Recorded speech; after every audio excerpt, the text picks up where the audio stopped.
Some My Hero Academia characters have parents, while some, don't have any. Today we're going through a bunch of heroes and villains and their parents, who they are, how they raised them, and how badly they messed them up. Let's start with the walking explosion himself, Katsuki Bakugo. His dad is Masaru Bakugo, a glasses-wearing, chill cosmetics chemist whose quirk lets him secrete glycerin from his skin. His mom is Mitsuki Bakugo, and she's basically Bakugo with taxes and joint pain. Loud, aggressive, and rocking an explosion-type sweat quirk just like her son. It's actually a pretty balanced combo. Masaru's soft, humble personality probably kept Bakugo from becoming a full-on villain by age 8. And Mitsuki? She's living proof that you can love your kid and still smack him on the head for acting like a brat. When the teachers call them in about Katsuki getting kidnapped, Mitsuki screams at everyone, Bakugo included, because she's terrified but too angry to say the word terrified. Bakugo likes to act like he's this self-made genius, but his raw power clearly comes from Mitsuki's quirk and Masaru's high nitroglycerin quality sweat genes. Plus, Masaru's the one who shows what a healthy ego looks like. He's talented, but doesn't feel the need to yell, "Die!" at the neighbors. So yeah, in the grand ranking of Ma parents, the Bakugos are surprisingly high tier. Next up, Ochako Uraraka. Her parents are a special case. We literally see them in both the manga and anime. A tired construction dad and a warm, round-faced mom who greet her when she visits home. But their names? Totally unnamed in every official source. The wiki literally calls them unnamed parents. These two are broke, exhausted, and still manage to be the sweetest people alive. Their construction business is struggling so badly that Ochako's room is barely more than a futon and a dream. She originally wanted to use her zero-gravity quirk to help them move materials on job sites, but they told her no and to go become a hero, live your own life. That one decision shapes everything about Ochako. She doesn't chase hero work for glory or clout. She's very openly in it for money, not to flex, but to buy her parents a comfortable life. Whenever we cut back to them, they're not scheming or depressed, just quietly proud of their daughter on TV. Nameless, but not meaningless. So yeah, their names are unknown, but their influence is huge. Let's slide over to the sparkliest trader in Class 1A, Yuga Aoyama. His mom and dad, also officially listed as unnamed parents, but we definitely see them on screen. A fancy-looking mom with big hair, and a dad with round glasses and a nervous smile, both constantly fussing over their son like he's a fragile disco ball. Here's where things get dark. When Yuga was born quirkless, they panicked. Instead of accepting their kid as he was, they contacted All for One, the worst possible customer support line in the entire universe, and begged him to give Yuga a quirk. He agreed,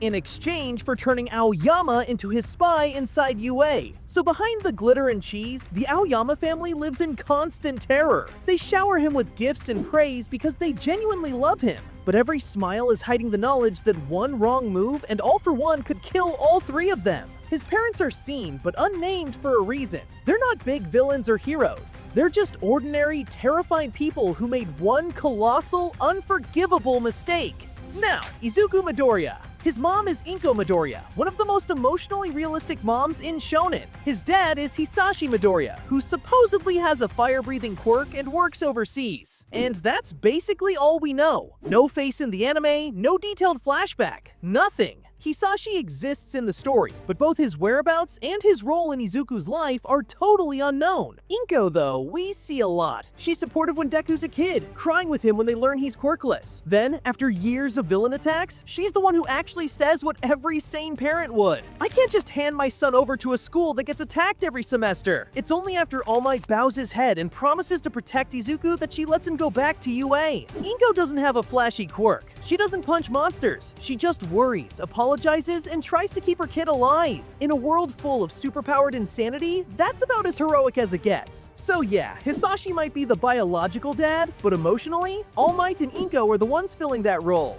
Let's move to the engine-legged honor student Tenya Iida and his brother Tensei. The Iida family is a long line of pro heroes. Grandparents, parents, everybody. We clearly see Tenya's mom and dad in the hospital visiting Tensei, and later at home, all in matching engine calves genetics. But again, no official names. Every guidebook, every wiki just says Tenya's father and Tenya's mother. They're strict but gentle. The classic high expectations family. Tensei becomes the pro hero Ingenium, the shining symbol of the clan. Tenya worships him. So when Stain cripples Ingenium, Tenya snaps and almost throws away everything. His title, his future, his moral code, just to get revenge. His unnamed parents don't get long monologues, but their presence is obvious in Tenya's mindset. He's constantly trying to live up to a family name that that goes back generations. The engines in his legs aren't just a quirk, they're a legacy. We know what they look like. We know what they stand for. We just don't know their names. Now for one of the healthiest families in the show, Tsuyu Asui and the Frog Squad. Her dad is Ganma Asui, and her mom is Beru Asui. They're both frog-like, just like Tsuyu, and they've got 3 kids. Tsuyu, her little brother Samidare, and her little sister Satsuki. Unlike most families in this series, these 4 aren't secretly assassins, cult leaders, or quirk experiments. They're just broke and busy. Ganma and Beru work constantly, often leaving Tsuyu to take care of her siblings, cooking, cleaning, and playing mom while still being a middle schooler herself. Instead of resenting them, Tsuyu admires them for working so hard and silently promises to become someone reliable. That's why in battle, Tsuyu's not flashy or dramatic. She's calm, efficient, always watching out for others, basically doing on the battlefield what she used to do at home, making sure everyone's okay. They don't need a tragic twist. They're proof that a normal, loving family is already rare enough to feel special. Next up, resident rock girl Kyoka Jiro. Her parents are Kyokoku Jiro and Mika Jiro, and they are absolutely that embarrassing band couple. Both are musicians, both are obsessed with rock,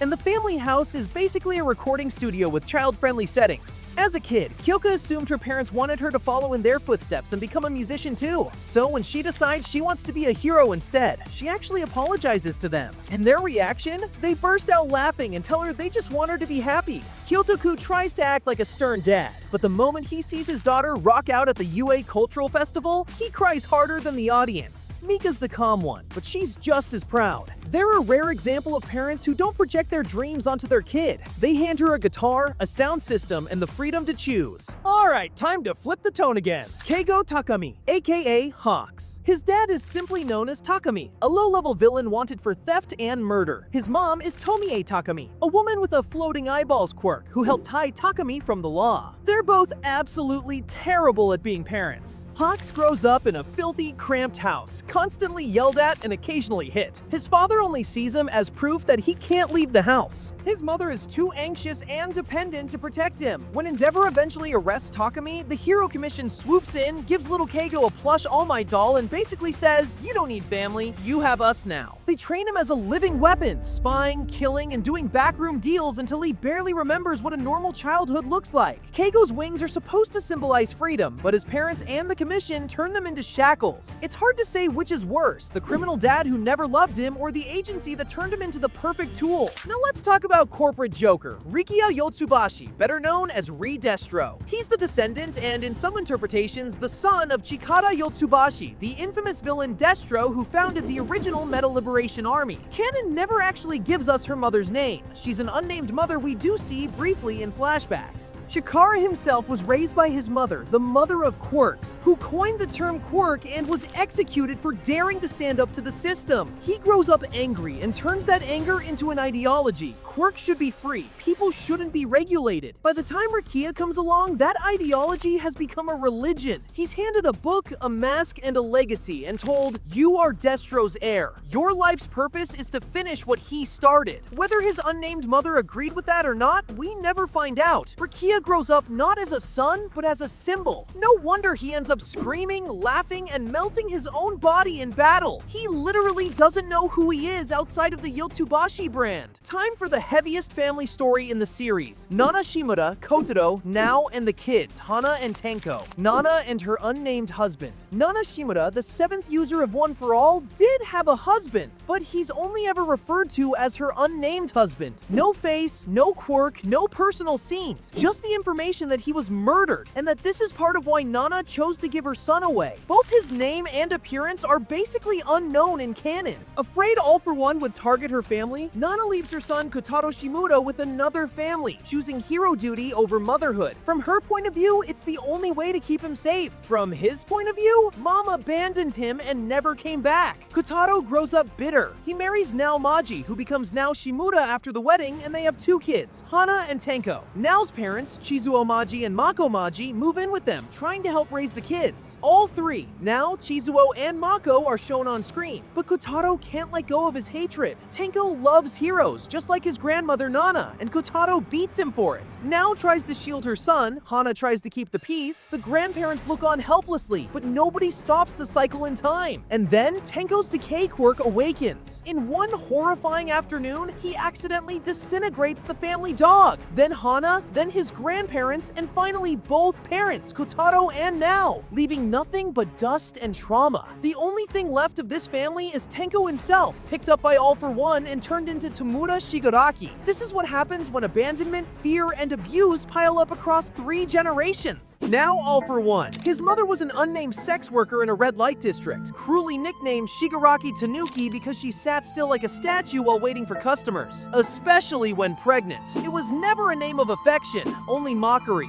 She died alone by a river carrying twins, abandoned by a society already collapsing under the chaos of emerging quirks. Those twins survived. The older one, driven by hunger and instinct, grew strong. The younger one, Yoichi, remained weak and sickly. With no parents, no guidance, and no moral framework, the world taught them its rules early. Power decides who lives. All for One learned that lesson completely. His quirk let him steal and control power, and in a lawless era, that made him untouchable. Yoichi took the opposite path. Despite his weakness, he believed in heroes, justice, and restraint. All for One cared for him, but as a possession, not an equal. Protection became control. Love became ownership. When Yoichi rejected that worldview, the bond shattered. The irony is the name Shigaraki. All for One later adopts it, unknowingly inheriting the insult tied to his mother's suffering. One brother becomes the source of hope. The other becomes fear itself. Same origin, same tragedy. 2 completely different choices. Let's leave Japan for a second and visit Island. Melissa Shield is the daughter of support item genius Professor C, All Might's old partner from his US days. Her mom, just like some others on this list, she's mentioned only as an unnamed mother. We don't get a proper name, and outside of maybe a photo, we barely see her at all. David, on the other hand, is a very present dad. He raises Melissa surrounded by tech and hero science, encourages her to invent, and even though she's quirkless, he never treats that as a limitation. The tragedy is that David, desperate to help All Might stay a symbol, almost hands his research over to the villain Wolfram. Melissa ends up being braver and more grounded than her father. While David's making morally questionable deals, she's climbing towers with Deku, hacking systems, and proving that you don't need a quirk or even 2 known parents to stand on the front lines. Now for Danjiro Tobita, better known as Gentle Criminal. In his flashback, we see his parents sitting in a small living room, exhausted and disappointed, begging him to just live a normal life. Their faces are shown, but like many others, their names are never given. Their unnamed parents we do see. Danjiro keeps failing the hero licensing exams. One day, he tries to help during an accident and instead ruins a pro hero's rescue attempt, nearly killing someone. The news frames him as a reckless nuisance. His parents, crushed under the shame and financial burden, eventually kicked him out. From their perspective, they're doing the tough love thing, trying to snap him back to reality. From his perspective, he's just been told by the 2 people he loves most that he's a failure with no place in the world.